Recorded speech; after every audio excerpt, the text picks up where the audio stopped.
کل سے عرشیہ بہت اداس تھی، نہ ٹھیک سے کھانا کھا رہی تھی، نہ ہی کسی سے بات کر رہی تھی، بس اپنے کمرے میں بند تھی۔ علیزی کو اپنے طور پر آریان نے ڈھونڈنا چاہا تو زوار بھائی نے اسے منع کر دیا اور اسے زیغم سے علیزی کے نکاح کے بارے میں بتا دیا اور عرشیہ کو ابھی بتانے سے منع کر دیا۔ آج جب زیغم کی کال آئی اور اس نے کہا کہ عرشیہ کو کل علیزی سے ملوانے کے لیے لے کر آ جائے تو آریان رات کے کھانے کے بعد اسے یہ خوشخبری سنانے اور اسے منانے کے لیے اس کے کمرے میں چلا آیا۔ عرشی، کمرے میں آ کر اس نے اسے پکارا۔ اس میں کمرے میں نیم اندھیرا تھا اور بیڈ پر کوئی نہیں تھا۔ عرشی، کہاں ہو تم؟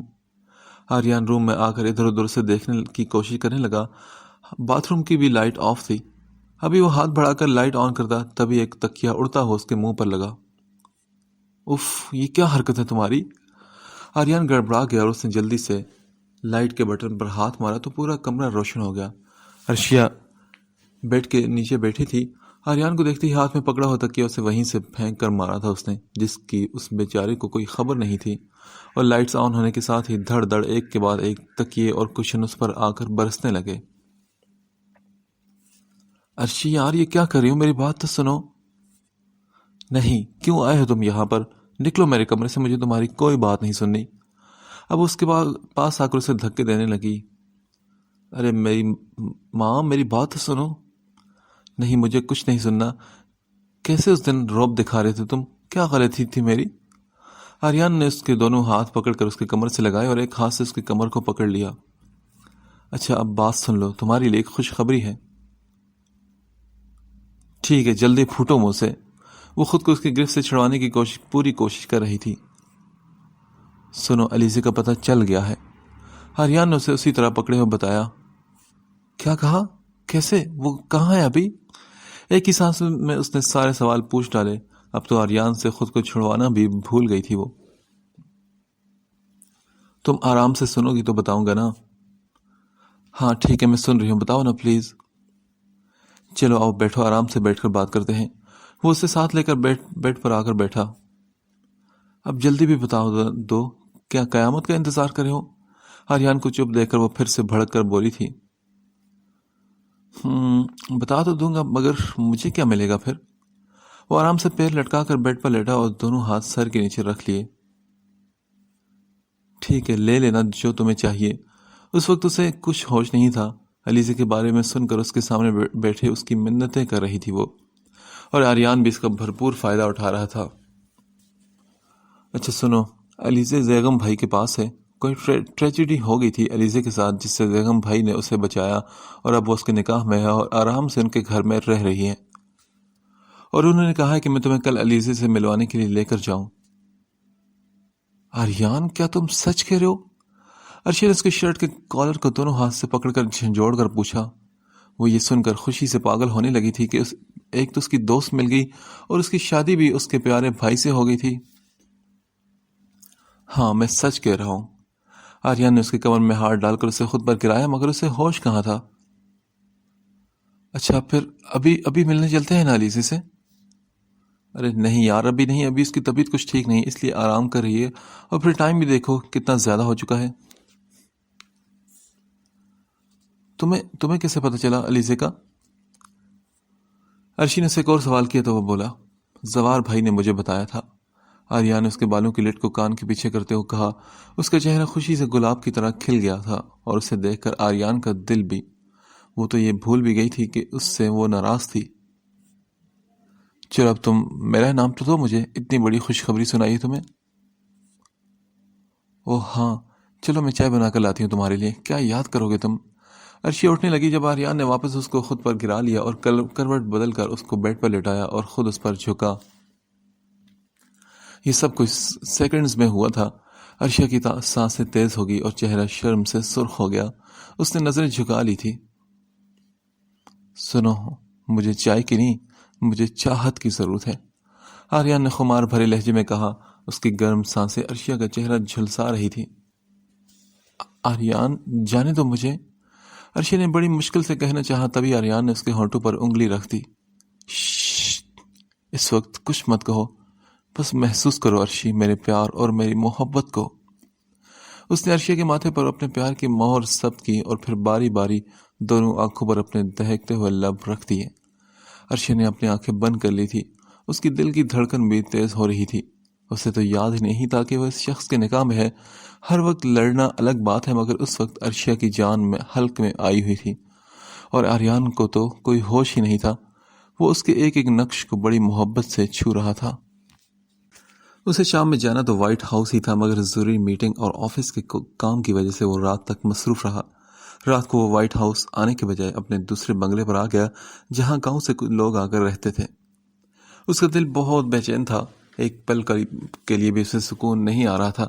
شاید صبح سے علیزے کو نہیں دیکھا تھا، اس لیے فون پر ہی اس نے گلجانہ کو علیزے کے لیے ہدایات دے دی تھی، جبکہ دوسری طرف گلجانہ اسے بتانا چاہتی تھی کہ اس کی غیر موجودگی کا فائدہ اٹھا کر علیزے نے اس کی بات کو کوئی اہمیت نہیں دی، اور اس نے اپنے خود سر اور ضد میں کھانا نہیں کھایا، اور اس وقت مستقل بھوک، ٹینشن، ڈپریشن کی وجہ سے شام سے وہ تیز بخار میں مبتلا تھی، اور اب تک کمزوری سے اس کی آنکھیں بھی نہیں کھل رہی تھی۔ وہ مکمل بے ہوش تھی۔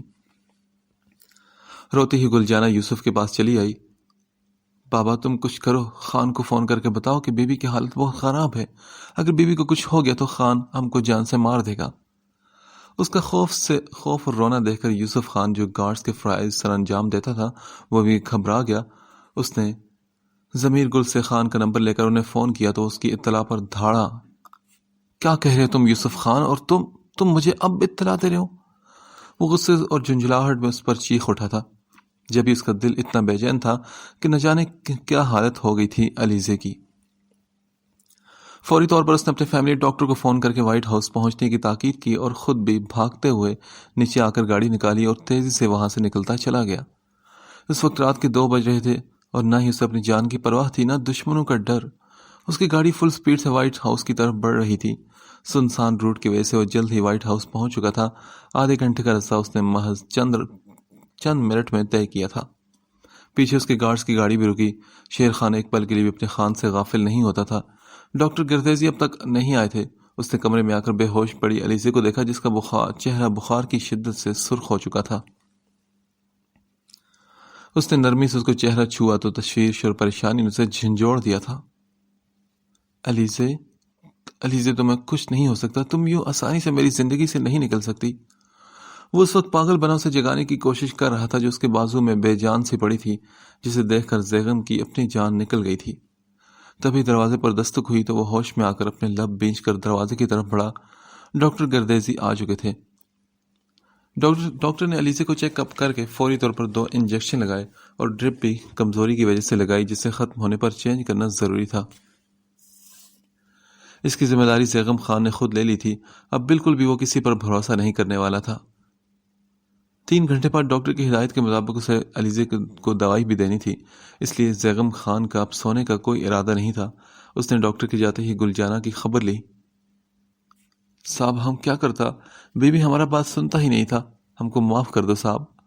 اس کے غصے اور خوف سے وہ لرز اٹھی تھی۔ اس کے آنسو تواتر کے ساتھ گالوں پر بہہ رہے تھے۔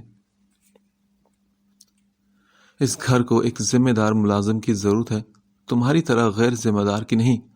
یوسف خان اسے کل ہی گاؤں چھوڑ کر آؤ اور گل زری کو لے آنا۔ اس نے سختی کے ساتھ آرڈر سنائے اور کمرے کی طرف بڑھ گیا۔ 1 گھنٹے کے بعد ہی علیزے کے چہرے پر پسینہ آنے لگا تو زیغم نے جھک کر اس کے چہرے کو ٹشو سے صاف کیا، اور کمفرٹر اس پر ٹھیک کرتے ہوئے اس کا ہاتھ ایک لمحے کو رک گیا۔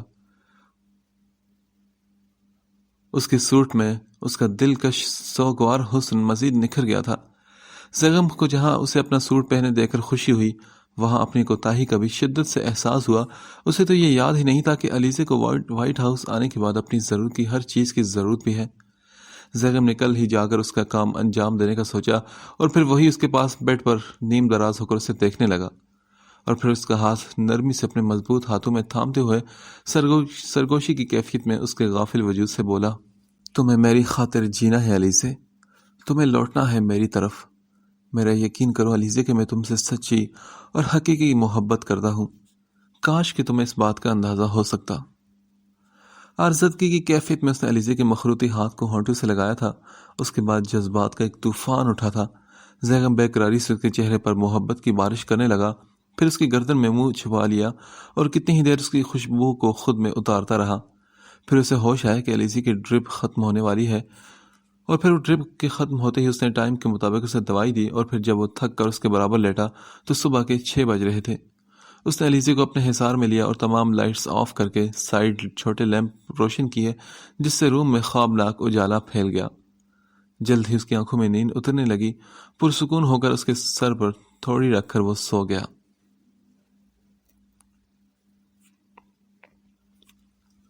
الیزی کی آنکھ کھلی تو زیغم اس کے ہونٹوں سے گلاس لگا رہا تھا۔ اس نے 2 گھونٹ پی کر بند ہوتی آنکھوں سے اسے دیکھا، محسوس کرنا چاہتا، مگر کمزوری کی وجہ سے اسے نیند آ گئی تھی۔ پھر اس نے خود کو کسی کی مضبوط گرفت میں محسوس کیا تھا۔ جب اس کی دوبارہ آنکھ کھلی تو روشنی ہو چکی تھی۔ رات جیسا اندھیرا نہیں تھا۔ اسے خود پر کسی بھاری وزن کا محسوس ہوا تو اس نے تھوڑا سا اٹھ کر دائیں طرف دیکھا تو بے خبر سوئے زیغم کا ہاتھ اس کے اوپر تھا۔ وہ غصہ کرنا چاہتی تھی، مگر اس کی آنکھیں چند لمحے کے لیے سخت ہو گئی۔ بلیک کلر کے شلوار سوٹ میں وائٹ شال دائیں کندھے پر اپنے مخصوص انداز میں لپٹی ہوئی تھی۔ الیزی کی فکر میں وہ چینج کرنا بھی بھول چکا تھا۔ زیغم کی خوبصورت گہری آنکھیں نہ جانے کون سا حسین خواب دیکھ رہی تھی۔ کھڑی مغرور ناک جس کے آگے وہ کسی کو بھی خاطر میں نہیں لاتا تھا، مگر اس کے آگے نہ جانے کیوں ہار گیا تھا۔ اسے ایک لمحے کو حیرت ہوئی کہ ایسی کیا خوبی تھی اس میں جو وہ اس کے پیچھے یوں پاگل ہوا پھر رہا تھا۔ گھنی مونچھوں کے نیچے ہونٹ جو کثرت سے سگریٹ پینے کی وجہ سے لائٹ براؤن ہو گئے تھے، اس کے کھلے گریبان سے گولڈ کی چین جھانک رہی تھی۔ وہ تھک کر پھر لیٹ گئی۔ الیزی کی آنکھیں ایک بار پھر اس کے چہرے کی طرف اٹھی تھی۔ زیغم کے بال اس کے ماتھے پر بکھرے ہوئے تھے۔ نہ جانے کیوں اس کا دل چاہا کہ اسے وہ یوں ہی سوتا ہوا دیکھتی رہے، مگر اس نے اپنے اندر کی آواز کو دبا ڈالا اور سختی کے ساتھ آنکھیں بند کر لی۔ میرا اس دنیا میں کوئی نہیں، اور یہ سامنے بیٹھا شخص بھی محض دھوکے کے سوا کچھ نہیں۔ اپنے آپ کو دھوکہ دیتے ہوئے نیند کی وادی میں وہ اتر گئی تھی، اور جب دوبارہ اس کی آنکھ کھلی تو زیغم شاور لے کر بالکل تیار تھا۔ وائٹ کلف لگے سوٹ میں اس کی وجاہت اور بڑھ گئی تھی۔ گڈ مارننگ، اب تمہیں بخار تو نہیں نا؟ زیغم نے جھک کر اس کا ماتھا چیک کیا تو وہ اٹھنے لگی، جس پر زیغم نے اپنے مضبوط ہاتھوں سے سہارا دے کر اسے بٹھانا چاہا تو اس کے سہارے اور چھونے کے احساس سے جلدی سے اٹھنے کی کوشش میں وہ اٹھی تو کمزوری کے باعث ایک لمحے کو اس کا سر چکرا گیا اور اس کا سر زیغم کے شانے سے جا لگا۔ کیا ہو، تم ٹھیک تو ہو نا؟ اس نے نرمی سے اس کا گال تھپتھپایا۔ الیزی کا چہرہ زرد ہو رہا تھا، آنکھوں کے گرد گہرے حلقے آ چکے تھے۔ محض چند دنوں میں اس کی ساری توانائی اور طاقت کو بخار نے نچوڑ ڈالا تھا۔ ہاں میں ٹھیک ہوں، وہ بمشکل لرزتی آواز میں بولی تھی۔ اس کی جھجک محسوس کر کے زیغم نے زرگل کو انٹرکام پر بلایا جو صبح ہی گاؤں سے آئی تھی۔ زرگل بیوی کو فریش ہونے میں مدد کرواؤ اور پھر ناشتہ لے کر آؤ، آج یہ میرے سامنے کریں گی۔ اس کے حکم پر الیزی کی نظر اس پر اٹھی، مگر وہ بے نیاز بنا کمرے سے باہر گیا۔ اس نے الیزی کی بہت ہٹ درمی برداشت کر لی تھی، اب وہ اپنی منمانی کرنا چاہتا تھا۔ زرگل نے اسے سہارا دینا چاہا تو اس نے انکار کر دیا۔ ڈرپ کی وجہ سے اس کی کمزوری دور ہو گئی تھی اور وہ آہستہ آہستہ چلتی واش روم میں چلی گئی۔ پھر منہ ہاتھ دھو کر واپس آئی تو زرگل ناشتے کی ٹرالی سمیت اس کے سامنے منتظر تھی۔ وہ خاموشی سے آ کر صوفے پر بیٹھ گئی۔ زیغم کے آتے ہی زرگل کمرے سے باہر نکل گئی۔ الیزی کو یوں ہی چپ بیٹھے دیکھ کر اس نے جوس کا گلاس اس کے سامنے رکھا اور ٹوسٹ پر جیم لگانے لگا۔ میں یہ نہیں کھاؤں گی، پلیز زحمت مت کریں، اس نے رک کر سر مہری سے کہا۔ اگر اب بھی نہیں کھاؤ گی تو مر جاؤ گی۔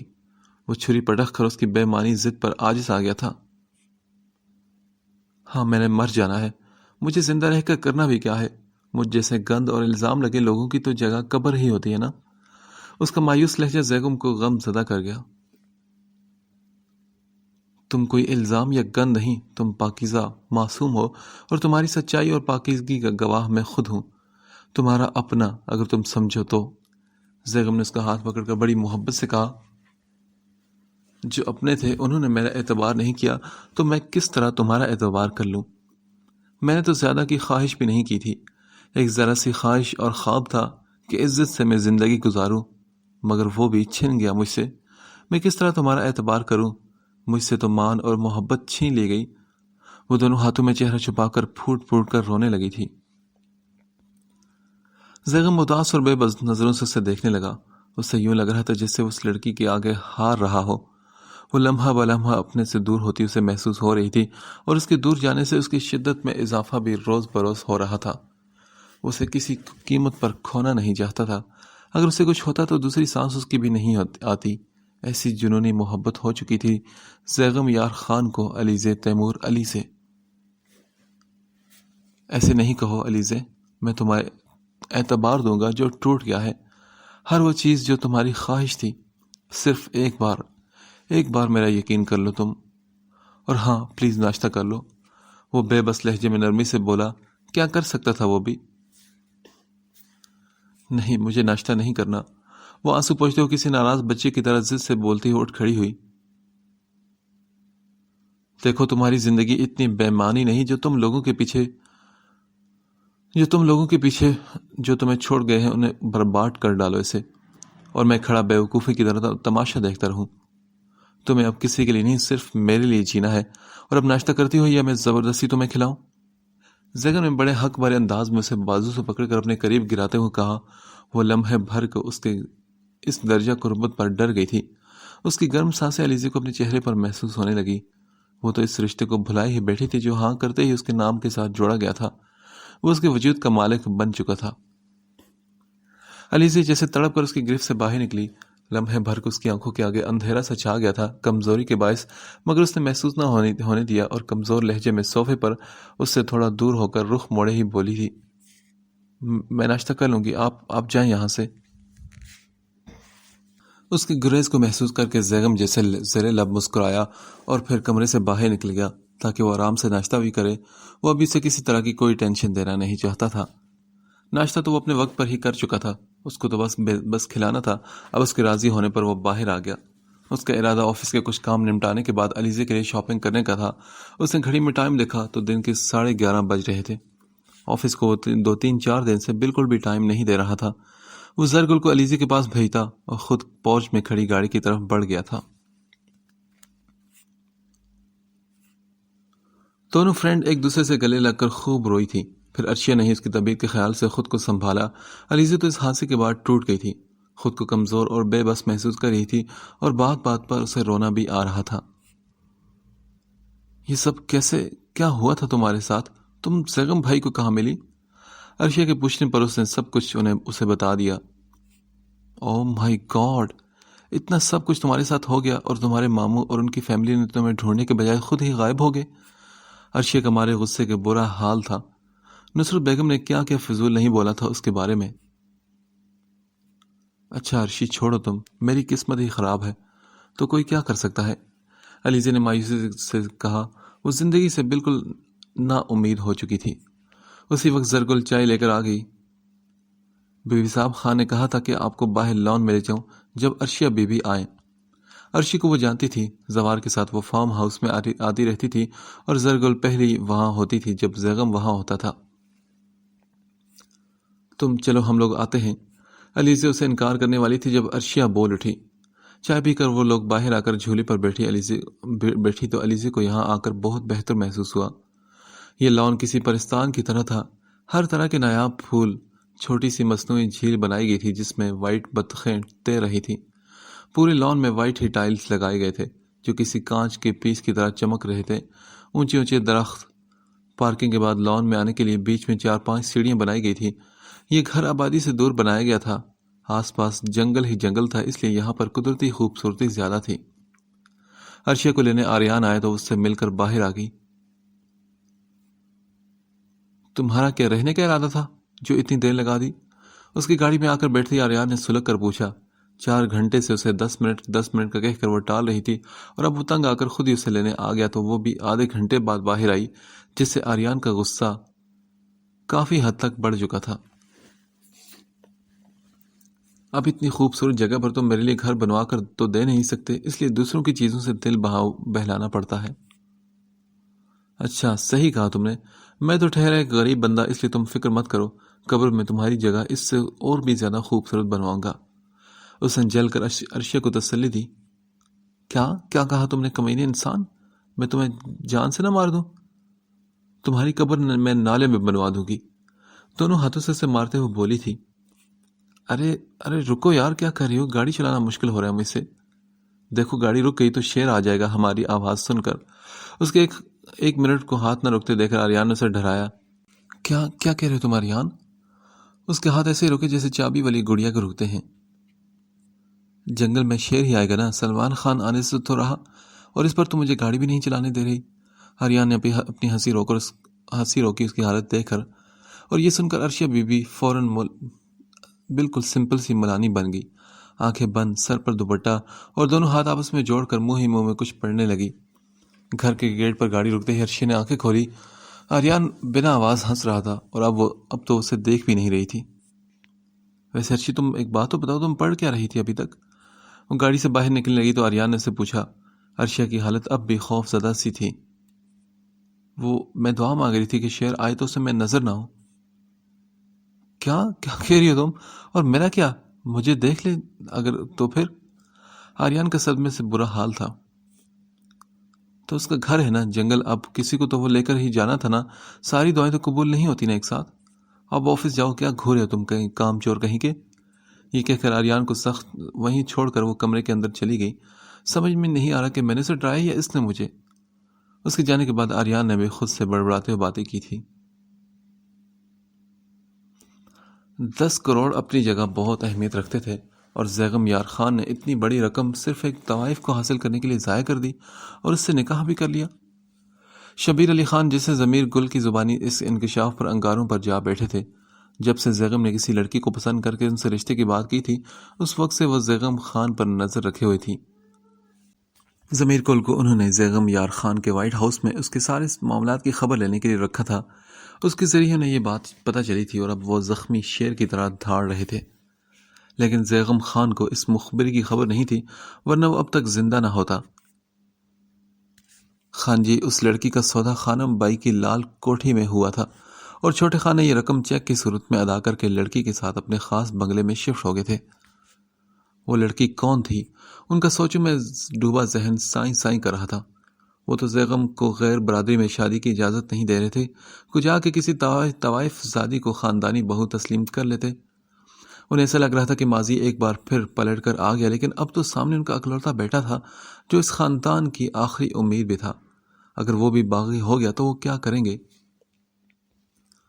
ان کی رگوں میں لہو کی جگہ جیسے غصہ انگارے بن کر دوڑنے لگا۔ معلوم ہوا ہے کہ لڑکی خانم کی نواسی ہے اور بے انتہا حسین ہے۔ پہلی بار خانم بائی نے اسے متعارف کروایا ہے۔ ضمیر گل انتہائی ادب سے جواب دے کر سر جھکا کر کھڑا ہو گیا، جبکہ شبیر علی خان اس خبر کے بعد غصے اور بے چینی سے ادھر ادھر چکر کاٹ رہے تھے۔ انہیں بہت سوچ سمجھ کر کوئی قدم اٹھانا تھا۔ خان، اب میرے لیے کیا حکم ہے؟ مجھے وائٹ ہاؤس بھی پہنچنا ہے۔ چھوٹے خان میری غیر موجودگی میں کہیں فون نہ کر لے۔ اس کے فکر مندانہ انداز پر وہ سرد مہری سے بولے، جاؤ تم، اور کوئی نئی خبر ہو تو مجھے فوراً کال کر لینا۔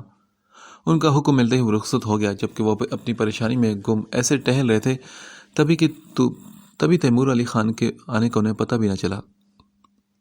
سلام لالا، مجھے آپ سے ضروری بات کرنی تھی۔ تیمور علی خان کا انداز انتہائی سپاٹ سا تھا۔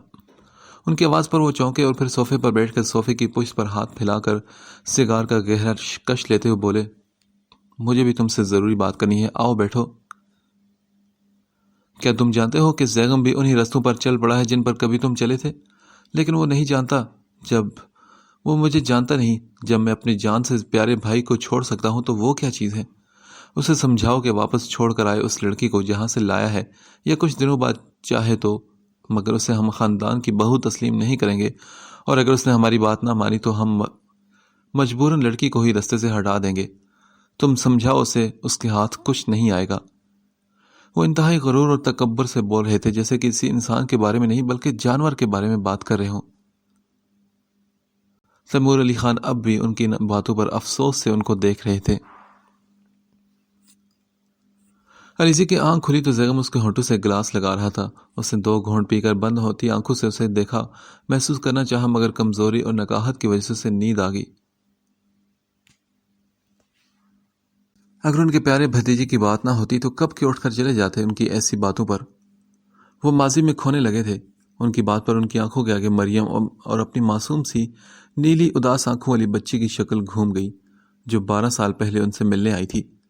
کتنی آرزوئیں اور جذبے تھے اس کے معصوم چہرے پر، اور انہوں نے کتنی صفاقی اور بے دردی سے اسے اپنا کہنے اپنا ماننے سے انکار کر کے اس معصوم کے جذبوں کو پیروں تلے رون ڈالا تھا۔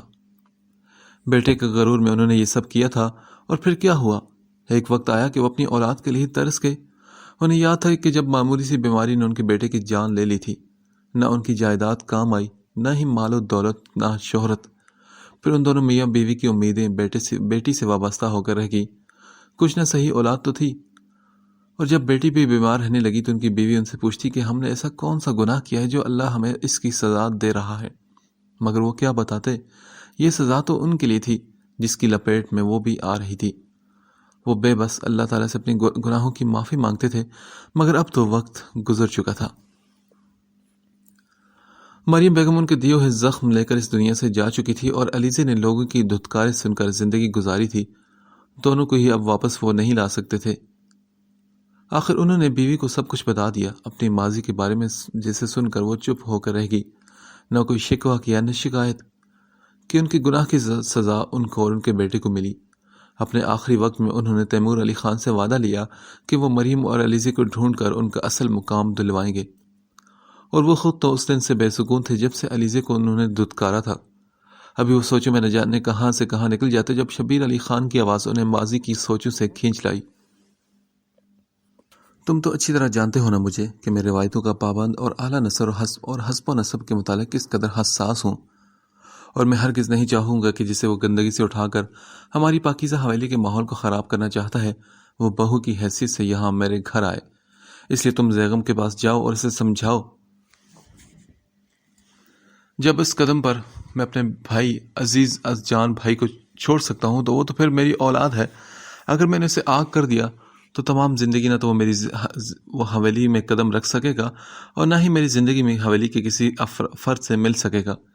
یہ سب جا کر تم زیغم کو بولو۔ اگر وہ نہیں مانا تو پھر اس لڑکی کا کچھ کرنا ہی پڑے گا۔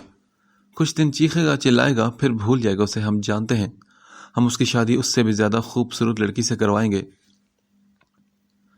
ان کے سفاکانہ حکم پر وہ لرز اٹھے تھے۔ تیمور علی خان اچھی طرح ان کی ضد اور ہٹ دھرمی سے واقف تھے، اور یہ بھی جانتے تھے کہ جو کچھ وہ کہہ رہے ہیں وہ کر بھی ڈالیں گے اگر زیغم نے ان کی بات نہ مانی تو۔ اور محبت کا درد کیا ہوتا ہے یہ وہ ان سے زیادہ کون اچھی طرح جان سکتا تھا۔ وہ نہیں چاہتے تھے کہ ایک اور علیزے اس دنیا میں آئے۔ اس وقت تو اپنی ساری ناراضگی بھول کر صرف بیٹے جیسے لاڈلے بھتیجے کے بارے میں سوچ رہے تھے۔ انہیں اپنے بھائی کو بھی تحمل سے سمجھانا تھا۔ لالا آپ فکر مت کریں، میں پوری کوشش کروں گا لڑکی جہاں سے آئی ہے وہاں لوٹ جائے اور زیغم واپس آ جائے۔ انہوں نے افسردگی سے کہا۔ ہمیشہ وہ اس انسان کے سامنے بے بس ہو جاتے تھے۔ ٹھیک ہے، مگر تم آج آئے کیوں تھے یہاں پر؟ آج کیسے یاد کر لیا اپنے لالا کو؟ ان کا موڈ اب خوشگوار ہو چکا تھا اپنی ضد منوا کر۔ اگر وہ چاہتے تو زیغم پر سختی بھی کر سکتے تھے، مگر وہ اپنے اکلوتے بیٹے کو کسی قیمت پر کھونا نہیں چاہتے تھے۔ یہ تو صرف دھمکیاں تھیں۔ وہ جانتے تھے کہ ان کا بھائی زیغم کو منا سکتا ہے۔ آخر ماضی میں کس طرح مجبور کر کے انہوں نے اپنے بھائی کو واپس بلوایا تھا۔ اب زیغم، وہ بھی تو باپ سے زیادہ چچا کے قریب تھا ہمیشہ سے۔ تیمور علی خان کے جواب سے ان کو تسلی ہوئی، اس لیے وہ مطمئن ہو کر ان کی بات پر آئے۔ لالا میں چاہتا ہوں کہ آپ پراپرٹی کے پیپر بنوا لیں۔ میں اپنی جائیداد اپنے بچوں کے نام کرنا چاہتا ہوں۔ زندگی کا کیا بھروسہ۔ انہوں نے اپنی بات کی تو وہ بولے، وہ تو ٹھیک ہے تیمور، لیکن بچوں کیا مطلب؟ تمہاری تو ایک ہی بیٹی ہے نا؟ وہ حیران تھے ان کی باتوں سے۔ نہیں لالا، میری 2 بیٹیاں ہیں، اور میں لیزے کو بھول نہیں سکتا۔ اس کے حصے کی محبت تو میں اسے دے نہیں سکا جو میرے دل میں ناسور بن گئی ہے، مگر کم سے کم اس کے حصے کی جائیداد ہی اس کے نام کر دیتا ہوں، شاید کہ اس طرح میرے گناہوں میں کوئی کمی آ جائے۔ انہوں نے دل گرفتگی سے کہا۔ اگر وہ تمہیں نہ ملی تو؟ شبیر علی خان آگے کا فیصلہ جاننا چاہ رہے تھے۔ وہ جان گئے تھے کہ اس معاملے میں اب وہ کسی کی نہیں سنیں گے۔ آخر بیٹی کا معاملہ ہے، اور اب ان کا تیمور پر وہ روب بھی نہیں تھا کہ اپنی بات منواتے، کیونکہ وہ پہلے ہی یہ حق ان سے چھین چکے تھے۔ اگر وہ نہ ملی لالا تو میں اس کے حصے کی پراپرٹی کسی فلاحی ادارے کو دے دوں گا۔ ان کا فیصلہ اٹل تھا۔ اچھا ٹھیک ہے، چلتا ہوں، آفس کا کچھ کام ہے مجھے۔ ان سے اجازت لے کر وہ اٹھ کھڑے ہوئے۔ بھائی کو تو وہ تسلی دے آئے تھے، مگر اپنے آپ کو سمجھا نہیں پا رہے تھے۔ بے سکونی اور بے چینی انہوں نے اپنی گرفت میں لے لیا تھا۔ مریم سے تعلق ختم کرنے کے بعد انہوں نے کبھی اپنی بیٹی کے بارے میں نہیں سوچا تھا، اور نہ ہی اس کی یاد میں وہ بے قرار ہوئے تھے۔ وہ تو اپنی پرانی زندگی میں آ کر سب کچھ بھول گئے تھے۔ مگر پھر ایسا ہوا کہ وہ اچانک ہی ان کے سامنے چلی آئی، اور جب انہوں نے بڑے غرور اور تکبر کے ساتھ اسے اپنا ماننے سے انکار کیا تب بھی ان کے پتھر دل کو کوئی احساس نہیں جاگا تھا۔ مگر وہاں سے جاتے وقت اس کا بھیگی آنکھوں سے دیکھنا، ہزاروں گلے شکوے کیا، اس کی آنکھوں میں کچھ نہیں تھا۔ وہ ایک پل کو لرز اٹھے تھے اور کئی ہفتوں سے اس کو بھلا نہ سکے۔ اس کی معصوم آنکھوں کو دل کو ملال اور احساس جرم نے یوں گھیر لیا تھا کہ وہ پھر چین نہ پا سکے۔ دل کی بےقراری حد سے بڑی تو وہ مجبور ہو کر سکندر کے آفسوں سے ملنے گئے۔ تب پتہ چلا کہ وہ جاب چھوڑ کر اور فلیٹ بیچ کر اس ملک سے ہی چلے گئے ہیں۔ اس کے بعد وہ کتنے عرصے سے ڈھونڈتے رہے، اس احساس ندامت پچھتاوے میں گھرے تڑپتے رہے تھے، مگر دل کی تڑپ اور بےقراری نے پیچھا نہیں چھوڑا تھا، اور اب بھی وہ ارد گرد ہزاروں چہروں میں وہ نیلی آنکھوں والی اس بچی کو ڈھونڈتے تھے جو لوگوں کے ہجوم میں نہ جانے کہاں کھو گئی تھی۔ اور اب تو وہ بڑی بھی ہو چکی ہوگی، وہ اسے کیسے پہچان سکیں گے؟ ان کا دل اداسی کے سمندر میں جا ڈوبا تھا۔ وہ ان کا خون تھی، ان کے وجود کا حصہ، نہ جانے کہاں رل رہی ہوگی۔ یہی سوچ اکثر ان کا کھانا پینا حرام کر ڈالتی۔ وہ خدا کے حضور بھی گڑ گڑا کر اس کے ملنے کی دعا کر چکے تھے کہ صرف ایک بار وہ مل جائے تو اسے سینے سے لگا کر اپنی غلطی کی معافی تلافی کر لیں گے، اپنے دل کو سکون دے لیں گے۔ اب تو دل کا روگ بھی وہ پال بیٹھے تھے، لیکن یوں لگتا تھا کہ گھر آئی نعمت کو پہلے انہوں نے ٹھکرایا تھا، اور اب خدا ان کے صبر کا امتحان لے رہا تھا۔ ایک سے ایک حسین خوبصورت اور مہنگے سوٹ اس وقت اس کے سامنے بکھرے ہوئے تھے۔ وہ سپاٹ چہرے اور سر مہر نظروں سے اس کے لائے ہوئے کپڑے اور دیگر ضروریات کا سامان جو ایک الگ بیگ میں رکھا تھا وہ دیکھ رہی تھی، اور ایک امید سے اس کی طرف دیکھتا زیغم یار خان اس کے تاثرات پر جیسے بجھ کر رہ گیا۔ زندگی میں پہلی بار شاپنگ کی بھی تو اس کو خوش کرنے کے لیے، مگر اس پر بھی وہ خوش نہیں ہوئی تھی۔ کیا تمہیں یہ سب پسند نہیں آئے؟ اس کی 3 گھنٹے کی محنت پر علیزے نے پانی پھیر دیا تھا۔ یہ سب اچھے ہیں، مگر میں ایسی ڈریسنگ نہیں کرتی، مجھے سادہ اور ایزی سوٹ پسند ہیں، وہ ایسے ہی روکھے انداز میں بولی تھی۔ لیکن شادی کی بات تو ایسے ہی کپڑے اچھے لگتے ہیں، کیا تم اب خان فیملی کی بہو ہو کر پینٹ شرٹ میں گھومو گی؟ اور اب آپ کو صرف اپنی پسند نہیں دیکھنی بلکہ میرے احساسات کا بھی خیال رکھنا ہے۔ وہ زمانی انداز میں مسکرایا۔ اب وہ اپنا اور علیزے کا رشتہ آگے بڑھانا چاہتا تھا، اور دوسری طرف اس کا چہرہ جیسے تپ اٹھا اور وہ ناگواری سے بولی، دیکھو یہ شادی بہت مجبوری اور بے بسی کے عالم میں ہر طرف سے نا امید اور مایوس ہو کر میں نے آپ سے کی۔ اس میں میری کسی ذاتی خوشی یا پسند کا دخل نہیں، اور جب ایسا کوئی معاملہ نہ ہو تو پسند ناپسند کا تو کوئی سوال ہی پیدا نہیں ہوتا، اور نہ مجھے کسی کی بہو بننے کا شوق ہے اور نہ بیوی۔ اس نے سرد اور ناگوار لہجے میں بات ختم کی، جس سے زیغم کا چہرہ توہین سے اور غصے سے لال ہو گیا۔ بے شک اس میں تمہاری ذاتی خوشی شامل نہیں تھی، لیکن یہ شادی میری مکمل رضامندی اور پسند سے ہوئی ہے، اور آپ ہر صورت وہی کریں گے جو میں چاہوں گا، کیونکہ اب آپ میری ملکیت ہیں اور میرا حکم ماننا آپ پر فرض ہے۔ آخر میں اس کا لہجہ سرد ہو گیا تھا، اور کتنا برداشت کرتا اس لڑکی کی باتوں کو، اس کا صبر بھی اب جواب دینے لگا تھا۔ چاہت پسند، محبت فضول ڈھونگ اور وقتی جذبات ہیں۔ یہ وہ جذبہ ہے جو ایک بار اپنی طلب پوری کرنے کے بعد بے اثر ہو جاتا ہے، صرف اپنی خواہش کو حاصل کرنے کا جذبہ ہے یہ۔ علیزے کا انداز بھی انتہائی زہر والا ہو چکا تھا۔ کیا کہا تم نے؟ تم میری محبت کو ہوس، دھوکہ اور فریب خیال کرتی ہو؟ اگر مجھے تم سے سچی محبت نہ ہوتی تو میں اس دن تمہیں خانم بھائی کے کوٹھے سے باعزت طریقے سے لے کر نہ آتا، بلکہ وہیں رات گزار کر اپنی خواہش پوری کر کے چھوڑ کر آ جاتا، اور یہ کام میرے لیے مشکل نہ تھا۔ ان 3 دنوں میں تم مکمل طور پر میرے اختیار اور دسترس میں تنہا رہی ہو، اور آج خود گواہ ہو اس سچائی کی کہ میں نے تمہیں اپنی محبت بھی سمجھا ہے۔ کب فائدہ اٹھایا میں نے تمہارا، بتاؤ مجھے؟ اور اگر میں تمہاری قربت حاصل کرتا تو یہ شرعی و قانونی بھی حق تھا میرا، کیونکہ تم میری بیوی ہو۔ زیغم کا ضبط جیسے جواب دے گیا تھا۔ اس نے خود کو بڑی مشکل سے اسے تھپڑ مارنے سے روکا۔ اس نے اپنے اٹھے ہوئے ہاتھ سے اسے شانوں سے مضبوطی سے تھام کر غصے سے دھاڑا تو علیزے کا وجود بھی ہولے ہولے لرزنے لگا۔ اگر وہ اس کے ساتھ کچھ بھی کرتا تو کون تھا اس وقت اسے بچانے والا؟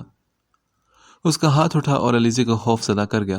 زیغم نے ایک نظر اس کے زرد فک چہرے کو دیکھا، پھر اسے بیڈ پر دھکیلتا کمرے سے نکل گیا، اور وہ اپنی جگہ دم بخود پشیمان سی بیٹھی رہ گئی۔ انکل، آپ نے بھی ان لوگوں کی باتوں کا یقین کر لیا؟ عمر بے یقینی دکھ سے سکندر احمد کو دیکھ کر بولا، جن کے چہرے پر ملال کے گہرے رنگ چھائے ہوئے تھے۔ عمر آج ہی لندن سے واپس آیا تھا اور اسے یہ خبر ملی تو وہ غصے اور صدمے سے پاگل سا ہونے لگا۔ علیزے کو اپنی بہن مانتا تھا، اب اس کے ساتھ اتنا سب کچھ ہو گیا، وہ کیسے برداشت کر لیتا؟ میں نصرت کے آنسو کے آگے مجبور ہو کر اس بچی سے منہ موڑ گیا، اور اگر اب وہ مجھے نہ ملی تو میں خود کو تمام عمر معاف نہیں کر سکوں گا۔ اس لیے میں نے سوچا ہے کہ میں کل ہی کراچی جاؤں گا اور جو غلطی ہو چکی ہے میں کراچی جا کر اس کی تلافی کروں گا اور علیزے کا پتہ کرنے کی اور اسے ڈھونڈنے کی پوری کوشش کروں گا۔ وہ میری بیٹی ہے، کوئی کچھ بھی کہے۔ سکندر احمد فیصلہ کن لہجے میں بولے تھے۔ ارے ایک تو بیٹی کا رشتہ اس نحوست ماری کی وجہ سے مشکل میں پڑا ہے، اب کیا چاہتے ہو دوسری کا بھی ختم ہو جائے؟ نصرت بیگم ان کے ارادے پر بلبلا اٹھی تھی۔